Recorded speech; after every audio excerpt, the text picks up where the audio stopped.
Tugiye kuganira amagambo y'Imana ari muri Mariko ibice 14, turahera ku murongo wa 32 tugere ku murongo wa 41. Bagera ahitwa i Getsemani, maze abwira abigishwa be ati nimube mwicaye hano mbanze nsenge. Ajyana Petero na Yohana na Yakobo, atangira kumirwa no guhagarika umutima cyane.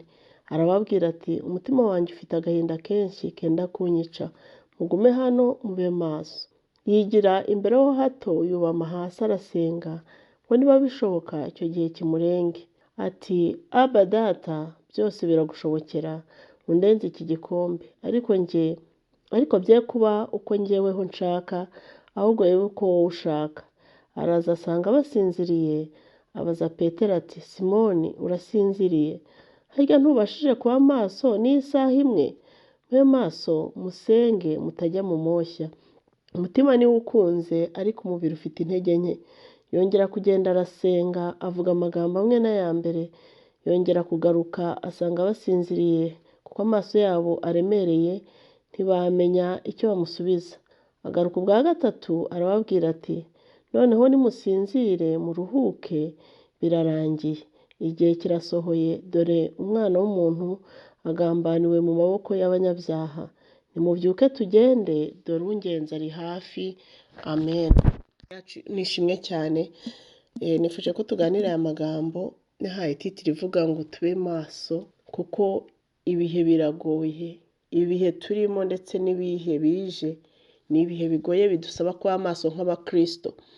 Yesu nawe yarabibonaga ko hari ibihe bimwegereye kandi bigoye, bisaba izindi mbaraga zo mu mwuka, mu buryo bw'umwuka, zitari imbaraga zo mu mubiri. Ariko abigishwa be kuko batari bafite iryo hishurirwa, ntago babaye maso nk'uko yabibasabye. Yewe nta nubwo bamufashe, yari afite agahinda kenshi. Wenda yaravuze ati aba batatu bo wenda dukunda kubana kenshi mu masengesho, bashobora kumpeka, ariko ntago ariko byagenze. Ese mwene data, ujya ugira izi imbaraga z'uko aho wananiwe kuba muri groupe y'amasengesho, aho bidashoboka, wowe ubasha kugira imbaraga zo gukomeza gusenga no gukiranuka? Imana yo mu ijuru nitugirire neza. Yesu rero ntago yacitse intege nubwo bari basinziriye, nubwo yabonaga ko ntacyo bamufashije. Yaravuze ati reka nitaza aba banyabitotsi, nigire hirya gatoya, ngire icyo nikorera, ninginga Imana. Nagira ngo nkwinginge muri aka kanya nawe, igihe ubona ko muri groupe bidashobotse, igihe ubona ko kuri Zoom bidashobotse, igihe ubona ko amasengesho muri groupe bitemeye, igihe ubona ko ku materaniro bitemeye, wowe shaka wa mwanya wawe n'Imana, ugende uyinginga. Imana irumva. Yabonaga ko imbaraga z'umubiri zitakwishoboza iki kintu, akabona ko byanga bikunda akeneye izindi mbaraga. Ntiyemera kwikuraho umugambi n'ubundi wamuzanye. Aravuga ati reka uko byaba biruhije kose, reka ninginge Data, reka ninginge Imana. Imana yo mu ijuru tugirire neza. Ariko avuga amagambo meza, aravuga ati ntibibe uko njyewe nshaka, ahubwo wowe uko wowe Data ushaka. Nanjye nagira ngo nkwinginge uyu munsi, reka byo kuba ko twebwe tubyifuza, kuko Imana yo igiturebera hirya. Iyo bijya kuba uko abyifuza ati iki gikombe kindenge kubw'umubiri, ntago byari bikukunda. Yari yambaye umubiri 100%, ari n'Imana 100%, ariko muri wa mwanya mu mubiri yabonaga bitari bukunde, ko baramukubita areba kandi afite imbaraga zo kuba kubita akabamara. Yesu yari afite imbaraga. Namwe mubirebe, bamaze kumufata ntago twahasomye ngo Petero yahise azamurayo inkota.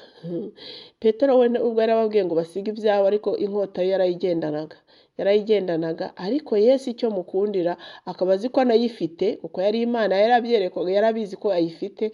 Aramureka. Bari bafite incundura zabo barazikinze ahantu, ariko arabareka. Yesu akujyana bukeya, akakujyana bukeya, kugeza igihe uzarundukira wemeye umwuka wera akuganjije. Ntago Yesu afata ku gakanu, akujyana bukeya, akakujyanana na za ngeso zawe, akakujyanana na twa tundi twose wagiye wisigariza, ukareka kwiba ariko ukabeshya, mukagendana. Reba Yesu wagendanye na Yuda ngo yakoraga mu gihe yajyaga agenda akora mu ruhago buke buke, ariko Yesu ibyo byose akabirenza amaso, akabihorera. Agendana nabo mu tugezo dutandukanye bagiye bazana mu murimo, ariko abana nabo bo arabashobora. Imana yo mu ijuru natwe itugirire neza, tumenye uko tubana n'abo tubana mu murimo, tumenye uko twihanganirana, tumenye uko dukora uyu murimo. Imana yo mu ijuru ishimwe kandi ishyirwe hejuru. Rero tugaruke kuri aya magambo yo kugira ngo tube maso. Turi mu gihe kigoye, ibitotsi bibaye byinshi, abantu barasinziriye, njyewe navuga ngo ahari barimo baragona, abantu bari mu bitotsi birenze ukwemera. Hari abafashwe n'ibitotsi by'umurengwe, hari abafashwe n'ibitotsi by'amaganya, hari abafashwe n'ibitotsi ntamenye uko nita. Nawe ndebera umuntu arava gusambana akaza akajya ku ruhimbi, ibyo ni ibitotsi. Ntabwo yaba ari maso mu buryo bw'umwuka ngo atinyuka akora icyo kintu. Abantu bari mu bitotsi, abantu barimo kuroga bakarogera mu rusengero, abo mu rusengero ntibabimenye, kandi na wa wundi nawe akarubamo ntiyihane. Bafashwe n'ibitotsi.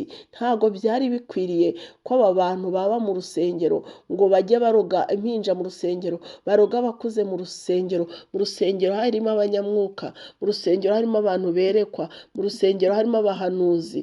Ntabwo bishoboka. Hari ahantu uyu mwanzi yinjiriye w'ibitotsi, ateza abantu ibitotsi, abantu bararangara, abantu barasinzira, abantu bajya mu mudamararo, bajya no mu gahuge k'agahinda. Hari intambara nyinshi zitari zikwiriye kutugeraho nk'abantu b'Imana. Hari ibintu byinshi bitari bikwiye kwinjira mu nzu y'Imana iyo tuba maso, ariko ntabwo twabaye maso. Njye nawe ntabwo twabaye maso.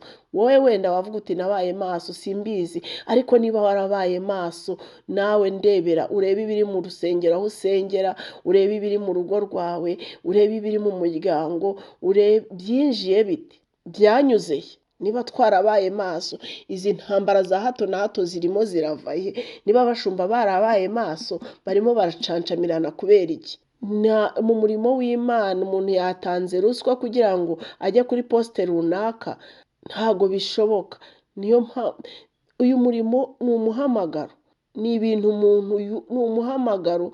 Ntabwo ari umurimo umuntu ajyamo afite irari ry'amafaranga ngo bizahure. Ntabwo bikorana. Hari ibitotsi quelque part, hari ahantu hari umwanzi yinjiriye, hari ahantu umwanzi yinjiriye.